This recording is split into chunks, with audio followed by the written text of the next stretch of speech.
আপনি কি চান আপনার ছেলের ভাস্কর্য অথবা মূর্তি কিংবা মুরাল তৈরি হোক? যদি একটু আমাদেরকে বলতেন। না, ওগুলো আমি চাই না।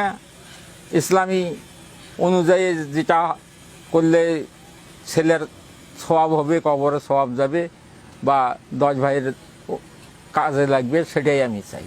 আপনি মূর্তি চান না? না, আপনি এটা ক্লিয়ার করেন যে আমি মূর্তি চাই না, আমার ছেলের কোনো ভাস্কর্য চাই না।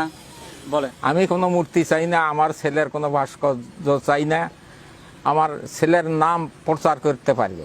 হ্যাঁ, আমরা শুনছিলাম। কেন চান না মূর্তি ভাস্কর, কেন চান না একটু যদি বলতেন? ওটা তো আমার ইসলামী শরীয়তি নয়, ওই জন্য আমরা চাই না। আমার শরীয়তু, আমার ছেলে যেহেতু আপনারাই বলতেছেন শহীদ, সে শহীদের মর্যাদা যেন পায়, সেই কাজ করতে হবে।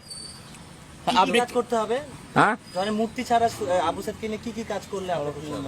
সড়ক নির্মাণ বা মসজিদ মক্তব এলে কিছু করলে, দান সদকা, এই সমস্তগুলা যেন ওই সবটা আপনার ছেলে পায়। যে আমি আবু সাইদের বড় ভাই হিসেবে আমাদের ইসলামী সংস্কৃতির সাথে সাংঘর্ষিক হয় এমন কিছু আবু সাইদের জন্য না করার জন্য আপনাদের প্রতি বিনীত অনুরোধ থাকবে।